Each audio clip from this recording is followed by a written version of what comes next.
Hello, Hello. everybody, Hi. and welcome to tonight's webinar presented by Sisters in Crime and the New England chapter of Sisters in Crime.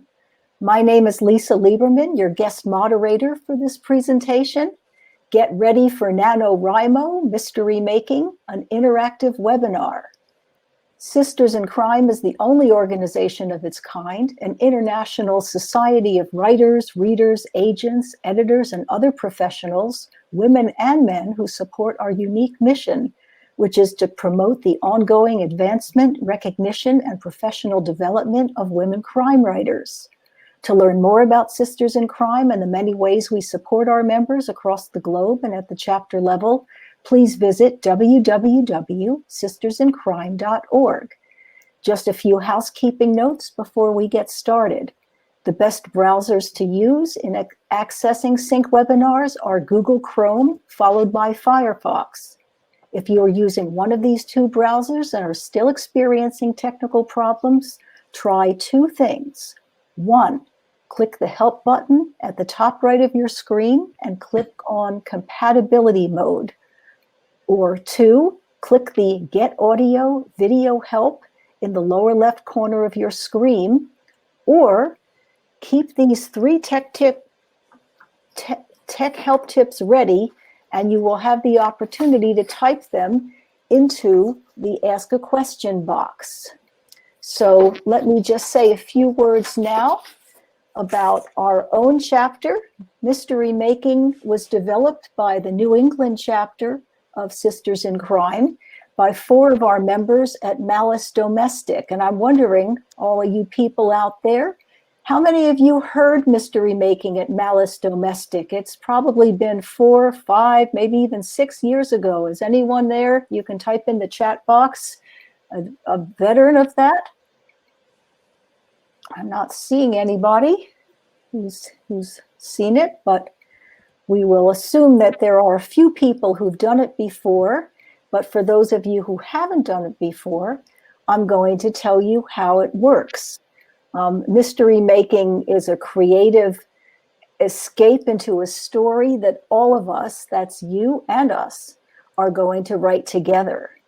And I think it's so important in these times when many of us are feeling isolated, worn out, overwhelmed by all the events going on around us, that we just take a little time to breathe, to focus on our creative energies, and to play a little bit, because I'm promising you that tonight we're going to laugh a lot, we're going to get silly, but you're also going to enter into the process of making a mystery from start to finish, and you're going to see how our minds work, and you're going to see what very different approaches we have to creating a mystery.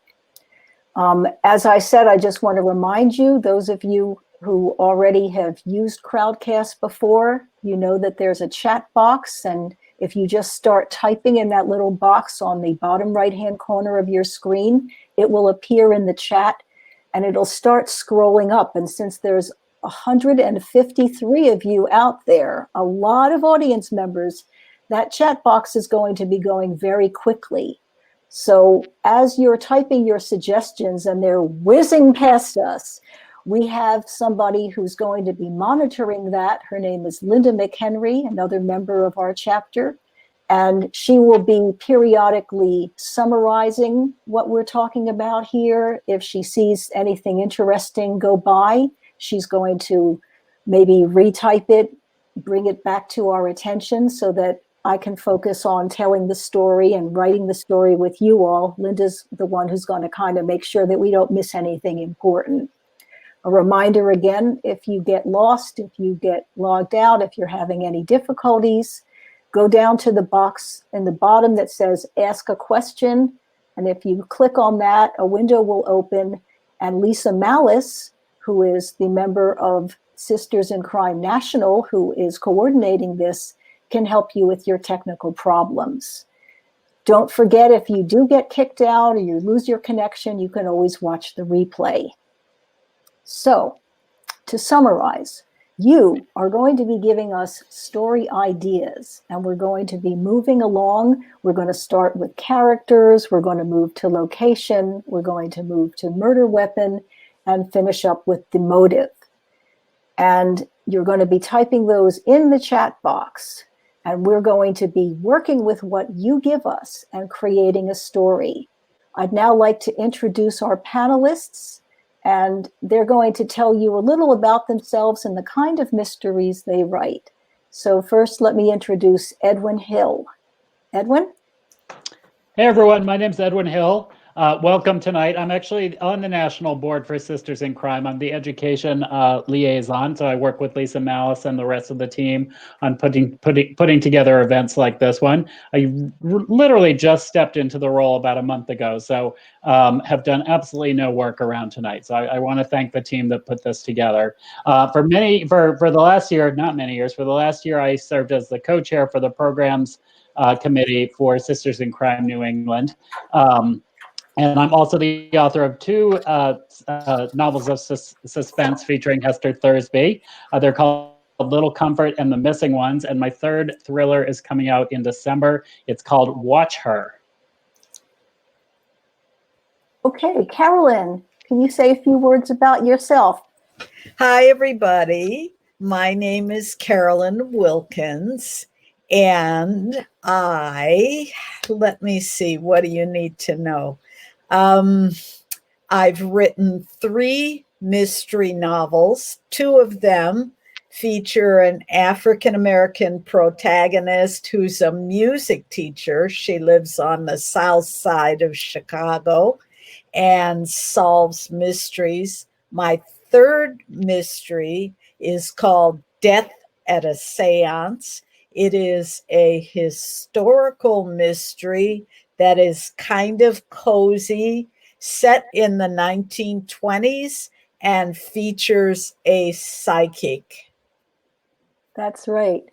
And what Carolyn may not have told you is that she herself is an intuitive counselor who does that kind of stuff on her as her day job, basically. I do. She also plays a mean piano. I do. She's a multi-talented woman. Our other panelist, Lorraine, seems to have been having technical problems. And while we wait for her to get back in, I'll tell you a little about myself. I'm the vice president of the New England chapter of Sisters in Crime, and I write historical noir mysteries. My characters are blacklisted Hollywood people who are gallivanting around the world while trying to avoid testifying in the McCarthy hearings. And my stories are based on old movies. And I watch an awful lot of old movies. That's what I do for research, especially in the middle of the afternoon, maybe with a cappuccino or a cup of tea by my elbow. So the best thing I find about writing mysteries is that it allows you, as Carolyn and Edwin can probably also tell you, to indulge your hobbies. And you can always, say that you're writing them off for tax reasons because they're part of your writing career. That's true. My name is Lisa Lieberman, and I'm going to get us started here, and hopefully Lorraine will get back in because I am seeing that she is trying to connect. I've been looking at her several times, and each time I find her, it says she's accepting and connecting, but she's not here. But meanwhile, we will get started. So let me tell you again what we're going to do. I'm going to ask you now to come up with some character names. And I encourage you to be creative. When you think about some of the best mysteries out there, old ones and new ones, very often the character name, there's Lorraine, yay, she's back. Hooray! The character's name is a giveaway. I'm sorry about this. I hope this is not going to be. Well, you tell us a little about yourself while you can talk. I'm Lorraine Sherman. Go ahead. I'm Lorraine Sherman Nelson. I've published in short stories in every genre out there, and my favorite is the mystery genre. And I have an ongoing series about a police detective that's based in a little town in Maine called Misunderstood. So my detective is on the Misunderstood police force. And I'm currently working on a full-length novel about her. But I just recently published my first Sherlock Holmes story, which I'm very excited about, and I'm a big sleuth fan. So, I'm hoping that this is going to end up being really fun and that I can get some stuff in before I end up getting kicked out again. All right. Well, we're going to move on. And I see some of you are already giving us some fabulous names. And I want to encourage you to give us names that really give us something to work with. I mean, when you hear the name Lord Peter Wimsey, it already suggests something about the character. So the more you can give us to work with, the better. And I'm going to start by just reading a couple of the names that have already whizzed by. And I'm going to ask my fellow panelists to think about them for a moment, and then we'll start playing. So we had a Peyton Channing. We had a Sarah Riddle. We had Velvet Cotton, Pepper Jackson.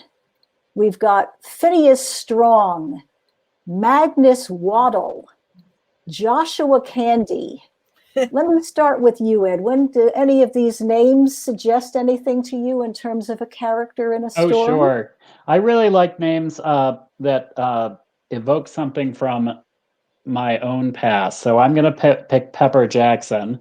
Pepper was someone I grew up with. Pepper was a boy in my case, but I think for this purposes, I would make Pepper a woman. And do you want me to say who she is? Yeah, because we don't have to stick with this, but it helps, I think, to start taking shape for this story. Yeah, so I think that for Pepper Jackson, she is probably in her 30s. She is working for a publisher as a sales rep. Okay, that's a good thing. A couple more names I want to just read out, and then we'll ask Carolyn to play a bit. We got a Danielle McMurtry. We have Soteria Contos. We have Carson. Oh, wait, I got to do this in the voice. We have Carson Barrymore. And we have Esmeralda Jenkins. So, Carolyn, have any ideas about some of these names? I do. I think since I'm going to include an African-American character in this story, Esmeralda Jenkins feels to me that she would make a great sleuth. There's something about the name that feels very dogged, very determined, someone with a lot of mother wit and common sense who can get to the bottom of things and who is often underestimated by others. Oh, okay. Yeah. One of those hidden gems. There Very you good. go. All right, let me read out a few more names that have come up. We've got a Theophania, Theo for short, Gaynor. We have Lucy Moon. We have Jasmine Green. I don't know if I said Moser Strongback, but in addition to Carson Barrymore, I feel that these are some interesting character names. Lorraine, why don't you take a stab at one of them?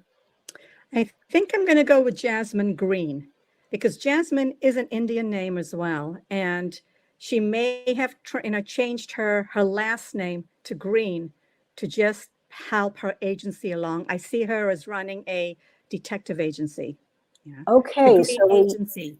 And so Green can be like clean green and, just her last so name as well. She's really into branding. She's already thought it through. I like that. So we now have the potential sleuth, which is Jasmine Green.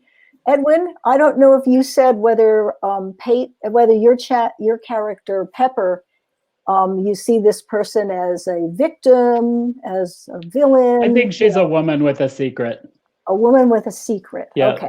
Yeah, that's a good start. And what about you, Carolyn? Do you want to put in any role for your character?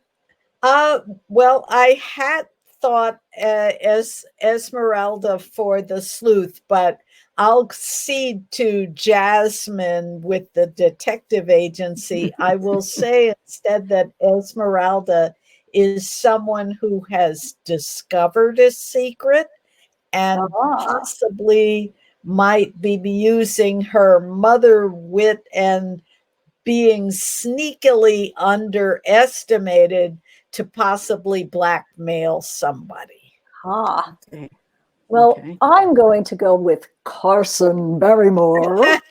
For one thing, we don't have any males in this story, and I feel that we do need one. But I've decided that he's the victim, Yeah. and I I think think of him so. as that kind of character, like the character that Ted Knight used to play on Mary Tyler Moore. That's why I keep getting this voice. He's one of these like very full of himself, personalities, television, radio, I don't know what, and he's like, he's the kind of person who's like, hello, this is Carson Barrymore. And I'm imagining that he is found dead. Now, Dead.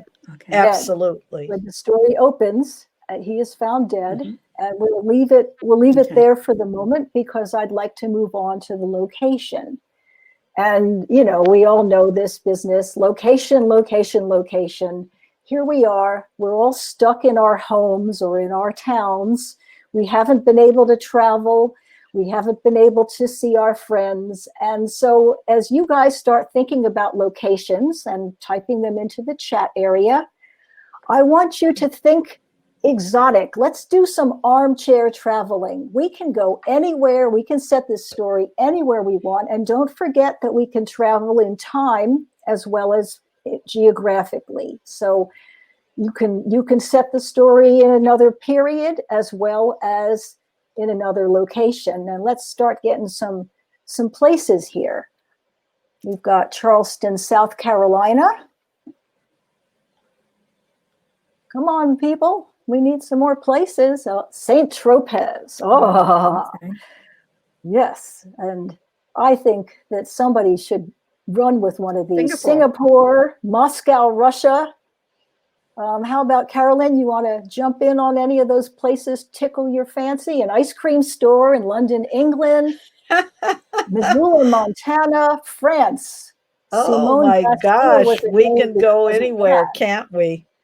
I'm gonna say the South because I like Charleston. First of all, it's a very picturesque place. It's also got a lot of history and buried secrets. And I'm gonna say that our victim, Carlton Barrymore, might have been from an old Southern family, and that possibly our blackmail Esperanza what did we say her name? Esperanza, I think. Esmeralda, I think. Esmeralda.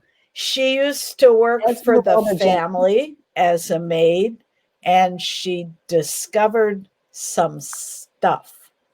And we don't know if she was instrumental in actually killing Carlton, but she's mixed up in it somehow. Nice. All right. So we're starting out with our dear friend Carlton Barrymore, found dead in Charleston, South Carolina, and Esmeralda has something to do with it. Would you like to elaborate on this, Lorraine? And if there's another spot along the globe that has popped up that's interesting to you, feel free to work it in because we're not bound to one location. Oh no, definitely. Okay, I'm going to say that Jasmine has moved to Charleston from Singapore. Yeah, and where she had a thriving detective agency. But because of some unforeseen family dynamics, she decided to move to the U.S. and start life anew. All right. And I would think that maybe her first client is Pepper, who walks through the door, because maybe Pepper used to be Carlston's secretary, and she knows that there was foul play afoot, and is asking Jasmine's help and figuring out what went wrong. And the reason she came to Jasmine is because Jasmine is a new agency. She's offering a discount. Okay. Well, Edwin, I feel that since we've taken your character, Jasmine has come to see Pepper. Oh, Pepper has come to see Jasmine. Sorry, Pepper has come to see Jasmine, that you might want to elaborate a little bit on what's going on here. Sure. Well, one of the things I like about assigning her as a sales rep is that she can, as you know, a sales rep can sort of appear in a town for a reason that seems perfectly normal. She's coming to the College of Charleston to sell books to colleges, and so she presents as being this working woman who's in town for the week, and but really she's there to see. I have to keep looking at my notes. Sorry, she's really there to see Jasmine because of this connection to Carson and to Esmeralda. I think we could probably spend some time early in the book not necessarily revealing that connection or the connections between those characters, so that Pepper really feels like she's just a character that's arrived on the scene for innocent reasons, even though they're not really innocent. All right, let me recap here, and then Linda can write the summary, just so that those of you who are reading the chat box can keep up with all these developments. Okay, we have our friend Carlson, who's found dead, and we're going to talk about the murder weapon in a minute. And we have our friend Jasmine, who is a detective, who is now being visited by Pepper, who has something shady about her past. We're not sure what that is, but she's, you know, coming into town as a sales rep and visiting this detective. We're not quite sure what she has in mind. Meanwhile, we think that Esmeralda may have been blackmailing the victim. Is that a good summary of what we're sure about right now? That looks good. Yeah, why not? But I Okay. will say the comments in the chat are firing away. I love the possibility that Pepper is either the mistress of Carlson, Carson. or Yeah. the secret daughter is Yeah. another one. That's both good. That's a good secret to have. And perhaps she was even coming into town to confront him. What if she were the secret daughter? He'd never acknowledged her. She found out about this and she was coming into town to confront him. And maybe she even had hired Jasmine to help her with this. And she gets there and he's dead. Yeah. You know, so I actually feel like we would need to, for that, we would need to maybe fill out some of Carson's family. I mean, who else are these people interacting with? all right. So we want to get his backstory. And there was a suggestion in the chat that maybe he owns a publishing firm. We like that. Yeah, yes, that's a very So good. Carson that's a owns very a good one. publishing firm. Great. And that Barb Dill Varga said maybe there's a book that was going to be published that has a scandalous secret to be revealed. There you go. So I like that. he's I would like to go back to Magnus Waddle, another name that I really Okay. loved. And I think that Magnus Waddle probably is a lawyer and controls all of the legal documents around Carson's death, and probably knows some of these secrets as well. Yeah. I'm also Yeah. thinking that it seems awfully coincidental that Jasmine moved to the States from Singapore, where she had a thriving agency, and moves to Charleston right around the time that Carson dies.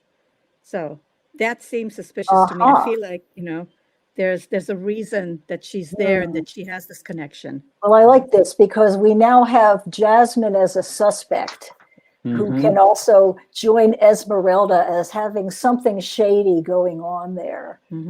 Whereas Pepper seems rather innocent. Pepper. Well, I don't think Pepper It's is always innocent. the innocent ones. Yeah. All right. Right. What's going on with Pepper that we should be suspicious about? Well, I think it's sort of, we want to think about how her secret is, how we reveal her secret. So, you know, maybe there's a layer beyond her being the daughter of her, a layer of secret beyond her being the daughter. So something that we will reveal maybe in the third or even the fourth act of the novel, where we sort of turn that on itself. So maybe she actually isn't the daughter, or she was pretending to be the daughter in order to get this inheritance, or whatever she would get out of being his daughter. Okay. Yeah. So No, we've got a lot This is of getting detail real. This is here. getting I think really convoluted. before we continue with this, I think we need to get the murder weapon. I saw one person had suggested that Carlson, it is Carlson, Carlson. was murdered with a golf club. Any more ideas for murder weapons? And you guys, be creative. We can handle it. You're dealing with a bunch of pros here. Nothing we haven't seen, right, guys? Right. Yeah, bring it on. So your suggestions for a murder weapon. The sharp edge of a credit card. That I love. Beaten with Beaten with the book. I love that. Beaten with radar the book. from a paper cutter. how We have to literary can you detach get? it. Fountain pen, choked on a rough draft. A very heavy book. KitchenAid mixer, Erica Brown. You are Staple a very gun. interesting woman. Oh my Staple gun, goodness. ice pick, mud encrusted welly, African blowpipe of poison darts thrown into the printing press. Yeah, Letter opener. Oh, I always love defenestration. that's an old Thrown into the favorite. printing Yeah. press. I don't know. It was done, wasn't it, in the 13th Mhm. century? I mean, come on. I'm a historian. That's Well, and strangled with a dog leash has a nice touch, because maybe he has an obnoxious little yappy dog who will somehow be a clue or provide a cue, because the dog was actually Oh, yeah. present the dog is when a the witness. murder was. The Yeah, dog the is a dog is a witness. witness. Okay. Yes. Okay. So dog. Oh, I like the giraffe statue. Ooh, Oh, giraffe that's good too. statue, Mhm. Yeah. yes.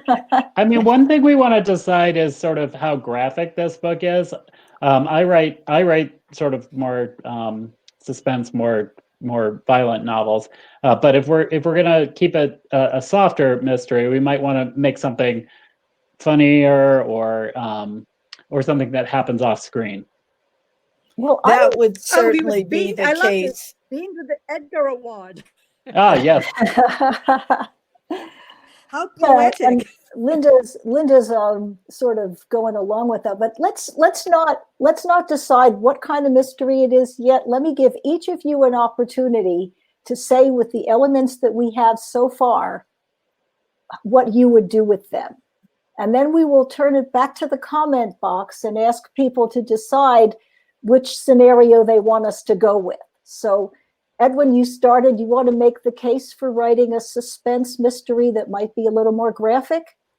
Well, if I were to write this as a suspense mystery, what I'd really want to do is figure out what secrets each character has. So we sort of have right now we have three main characters, and we just added a fourth one. So we've got Carson, who's dead, or we have four. We have Carson, who's dead. We have Esmeralda. We have Pepper, and we have Jasmine. And so for a suspense novel, you'd want to figure out what secrets each character has, and then how you reveal when you reveal those secrets, and you sort of want to reveal them throughout the novel, and how you build on them. So that's what I was sort of trying to get at with Pepper. Maybe she comes in saying that she's the daughter, but in fact she is she worked on the book that Carson is about to publish, and she feels like she's been wronged for having for all the profit that the company is about to bring in, or she's been plagiarized or something like that. And those secrets sort of build up on each other. We're sort of getting at this with Jasmine as well. So Jasmine presents as this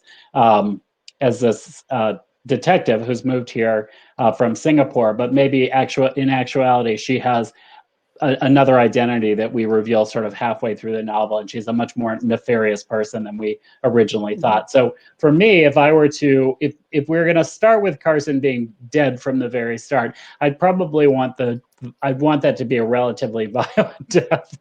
I'd want it to be a relatively violent death because it would probably have happened off screen. May I suggest, because we're getting a lot of interest in the comments about having him bludgeoned with a literary award.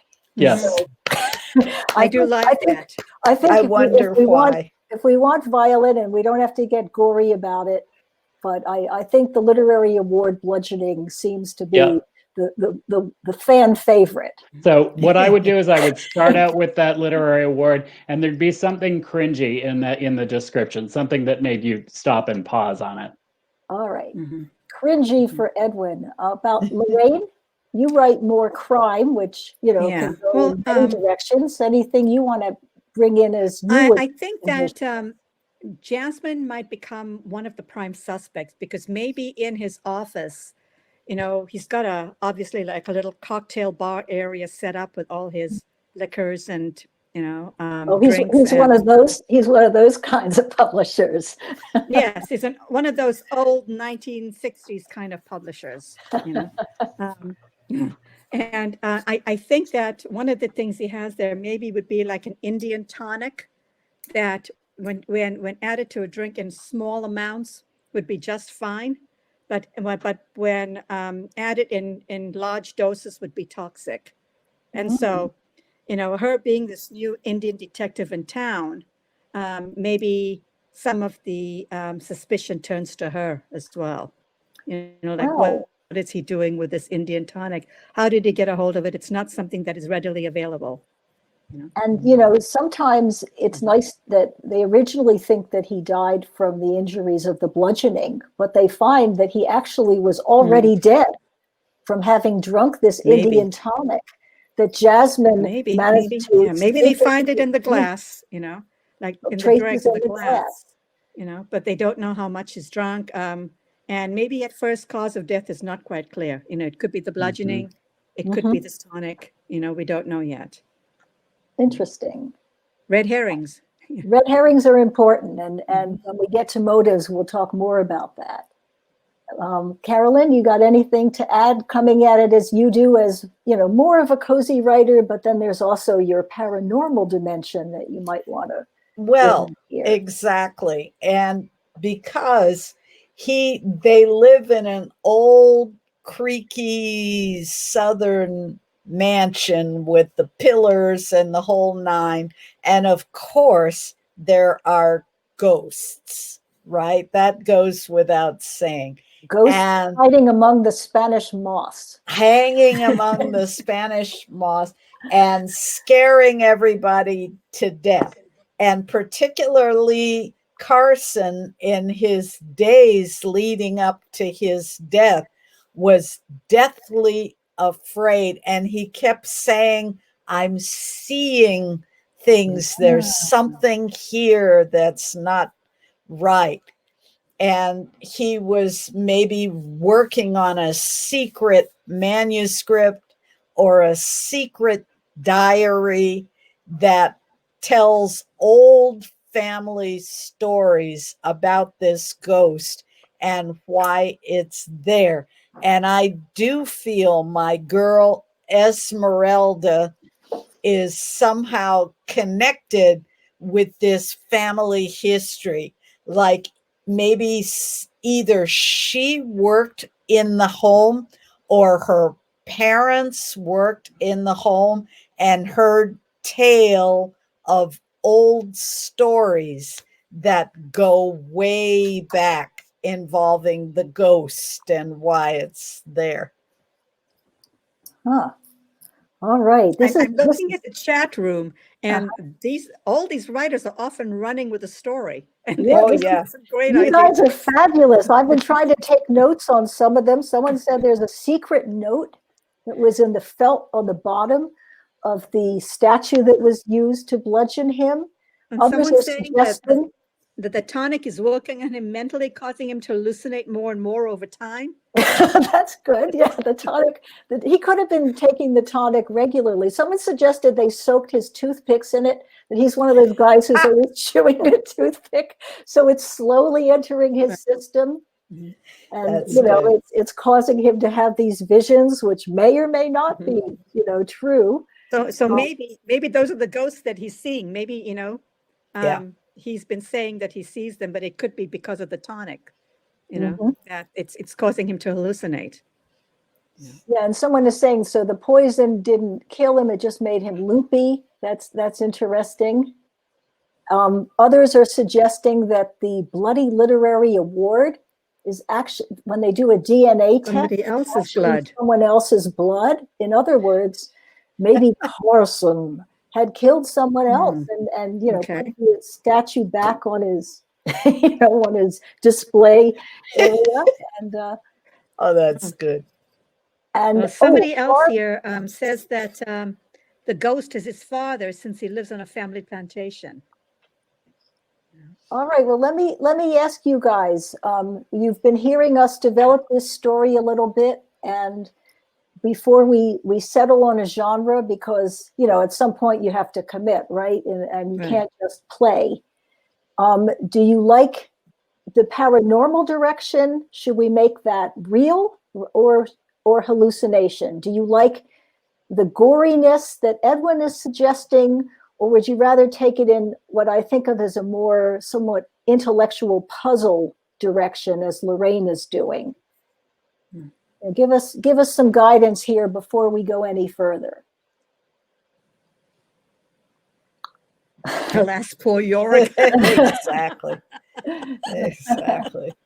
Don't you love writers? Writers are the best. All right, people are pushing towards the cozy direction. But they like the paranormal slant, so they want to keep that real.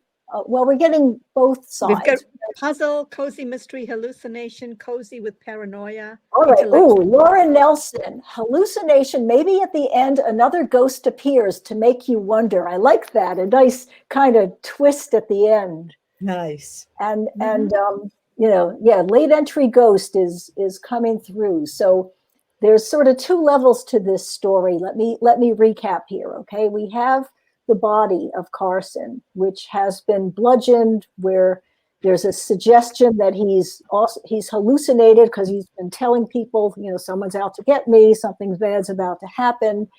And when it does happen, it looks like it, he was right, but we're never sure until the very end when something else happens to make you realize, you know what? He was hearing a ghost. So far, sorry, Linda, you're the only one who wants. Oh, wait, another gory murder. Well, yeah, there's always got to be another murder. I mean, one body's not enough. You got to up the stakes. At sort of usually the midpoint crisis, when you think you have it all figured out, right? Then another body pops up in a place you weren't expecting it. Now we do have, if you recall, the character Waddles. I can't remember Waddles' whole name, who was the lawyer in this. Magnus Waddle. Okay, Waddle. I feel like Pepper, what the heck is her name? Pepper. Oh, Pepper, whatever Pepper's last name is, I can't remember. I feel like Pepper should maybe be the second victim. Maybe as we learn what her true identity, her true secret is, and let's knock her off and get her out of the story. Magnus Waddle, thank you. Okay. And we will need more family. He's got a large, quirky family with lots of corruption and old secrets that will also, and motives to kill him. Maybe they're gonna get to inherit the mansion if he goes, and he's a tightwad and kind of a jerk, so they're kind of waiting for him to go. All right. Well, we really do need to work on motive now. So I'm going to ask you guys, you might want to recap what we have so far. you know, we do have a murder victim, and we have a detective agent, bit of a fly-by-night operation, it seems. We have a client who came into that agency, Pepper. Pepper gets Pepper needs to be diced. pushed off a tall building. Yeah, Pepper gets diced. Nice. Pepper's, Nice one, Michelle. Pepper's toast. And we do have some people feeling concerned that Pepper, who is the client, who we all identify with, right? Pepper You know, gets usually diced. the dying, getting knocked off, and we're going to have to, Pepper should be ground. Yes. But we need some motives to see where we're going here. So Okay. we got revenge as a motive. Yes, that's good. I Can like we- that. The secret child is coming back. And whose secret child? You know, it's not clear yet that Pepper is the secret child, Jasmine is the secret child. For all I I know, can work with the revenge, you know. Esmeralda, we still don't have a role for Esmeralda. I mean, Right. she's And somebody character. has mentioned voodoo. There could definitely have been something dropped in someone's soup or a hex put on someone. Maybe Carson was afraid because someone had threatened him or cursed him in some way. Mm-hmm. Ooh, Rita could, Pop you has know. a neat idea here. Carson always bragged about his family having a ghost. You know, those Southern families, they all like to have ghosts, right? Yeah. And the ghost is actually an ancestor of Esmeralda's. You happy like with it. that, Carolyn? I like it. That's up your A alley. former slave from back in the day, That's coming right. back to take vengeance. I love it. Well, and I'm wondering then if Esmeralda is not actually the one who should have inherited whatever the fortune is that Carson left, because she is a descendant, you know, but, you know, a slave descendant of the family. She might be the only legitimate descendant. I don't know. I mean, sounds like he was kind of the sort to fool around, and he may have left, you know, he may have left Well, children in various places. I feel like I know why Jasmine is there. Oh, That did we say that Carson had a publishing business? Yes.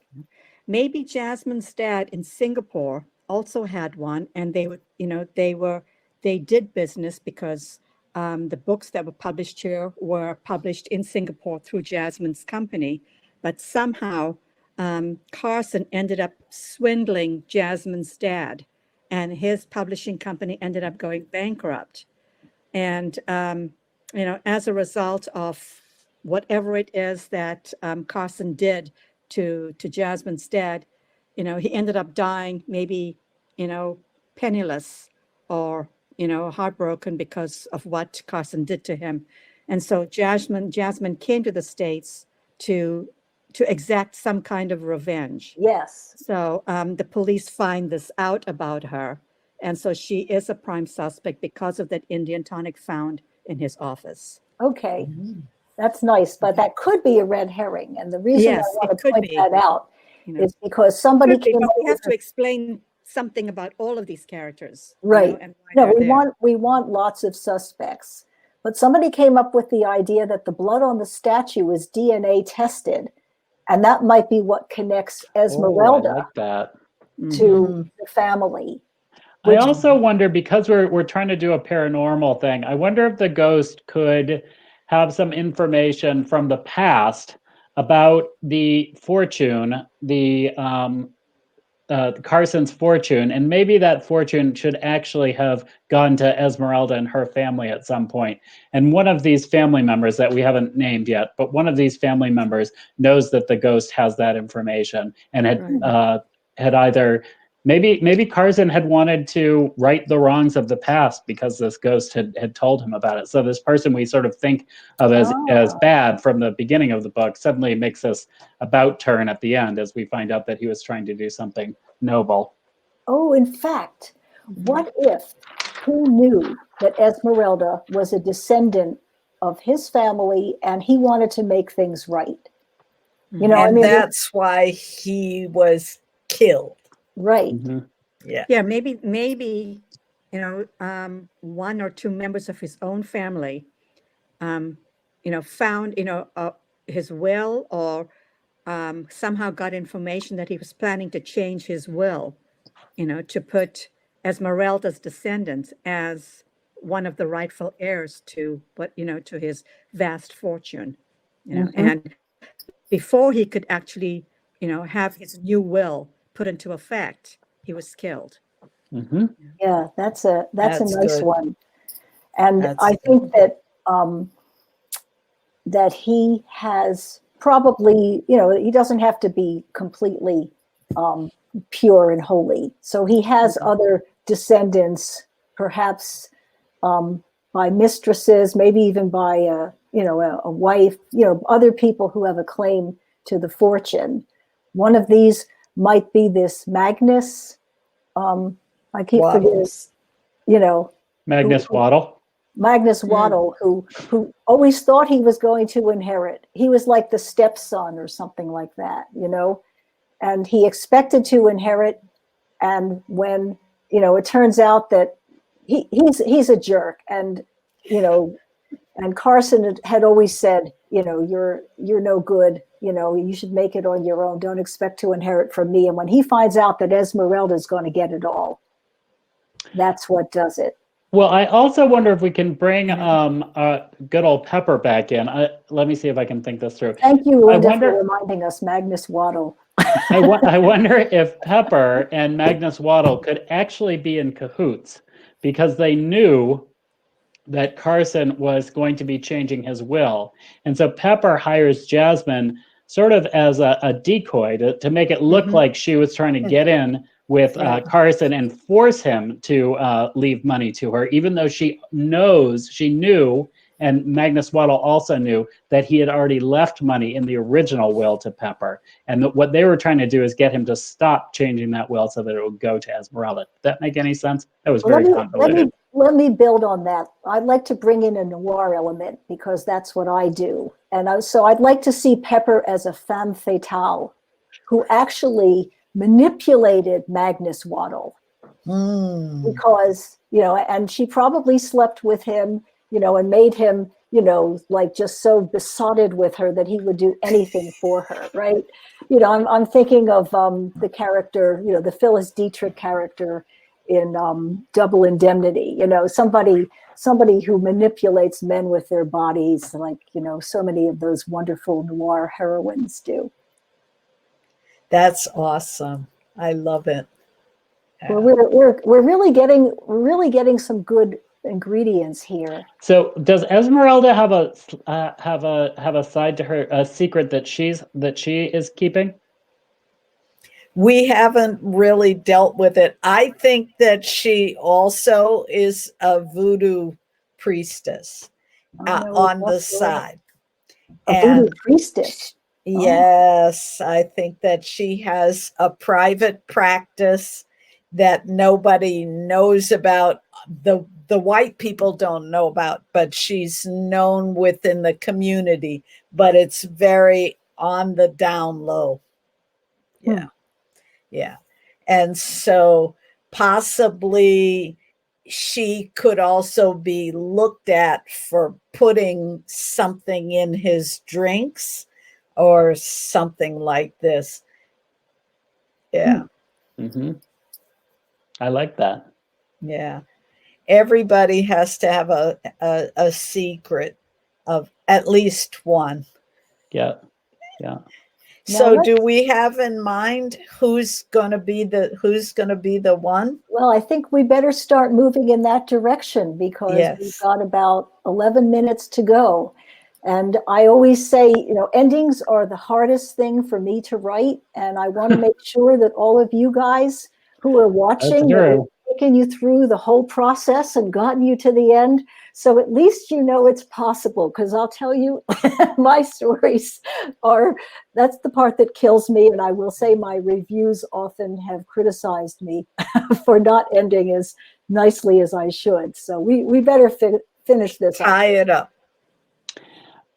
I'm I like the idea of Esmeralda and Jasmine sort of joining forces.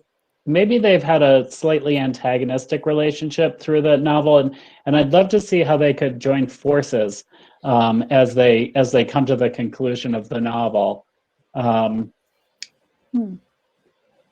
That's nice, because we have Pepper, who we've now decided is the villainess in all of this. Yeah. Who's manipulated old Magnus into either killing or somehow making the murder happen. So I like it that the other two women, who have every reason to dislike one another, wind up finding some common ground and cooperating. And is Magnus Waddle the one is he the antagonist at the end? Well, I'm saying that he's a dupe. Like he may have done the deed. Yep. But he was put up to it. Maybe by who? By Pepper? By Pepper. Would he have been put up to it by Yeah. Pepper? Because Pepper, you may have been out for a while during this. Yeah, Pepper, I've sorry. decided I've taken the liberty of making a femme fatale who has manipulated Magnus into killing Carson, because Carson was going to give his fortune to the descendant of the family slave. I agree, Linda. Esmeralda. Linda writes, I think Pepper is the killer. I think Magnus Waddle is the one who gets killed in the third act. And Pepper, and the final confrontation is between Pepper, Esmeralda, and Jasmine. Nice. Okay. Oh, okay. Mm-hmm. Nice. And And maybe somebody says here, Magnus killed Carson because he embezzled money. Yeah, Carson was a bit shady for sure. Yeah. Okay. But I'm wondering if we want to bring in Esmeralda's voodoo talents and the ghost story, that somehow that is how she and Jasmine wind up working together. That maybe Esmeralda knows about Jasmine. They may have not met, but Esmeralda knows Jasmine is out there and starts using her spiritual connections to help Jasmine that way. Jasmine comes to her for a reading. She discovers that Esmeralda has this other business. She comes to her for a reading, and Esmeralda does some divining that helps them to identify the killer and how they should proceed to catch him. Okay. Guys out there, how are you liking this? Do you have any more loose ends that you think we didn't tie up? Linda said, come full circle. You started with the three women, so you need to end with them. And Jasmine has a spiritual connection with Esmeralda that's revealed here. Ooh, I like this. Lyra suggests that maybe Esmeralda does a seance and scares Pepper into admitting her murderous intent. Nice. That's good. That's a loose end. And I was just going to say, I once took a writing course where the instructor said, it's about tying up loose ends the way a hostess, cleans away the ashtrays and the dirty plates and cups at the end of a party. So that was a loose end that you've tied up very nicely for us, Lyra. Yes. Very good. Yeah. Any more questions people still have that have not been answered? Because we don't want to leave anybody, feeling like we haven't solved the crime fully. I felt like we did pretty good in an hour. We did. Somebody had asked way back at the beginning if we could talk about NaNoWriMo and what it is and how it works. Has anybody actually done it? I did it once. Yeah. Can you hear me? Yes. Yeah. Okay. I did it once years ago, and I actually did finish the 50,000 words. My God. But it was just a hot mess, by the time I got done with it. I mean, my whole goal was just to meet the word count, but the thing is that even when you're writing, it's just kind of mental diarrhea that just gets poured onto the page.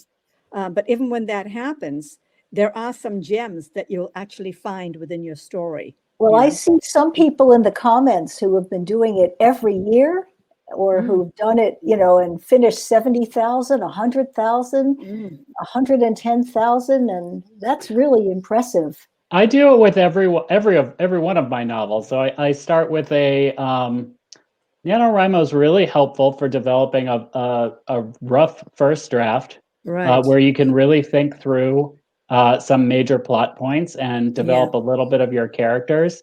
And at the end of the month, you have 50,000 words that you didn't have beforehand. And the best way to fix a novel is to have something written. So whenever I start a new novel, I go through this process for a little bit longer, because I like to have a longer manuscript than 50,000 words. But I do it for about a month and a half.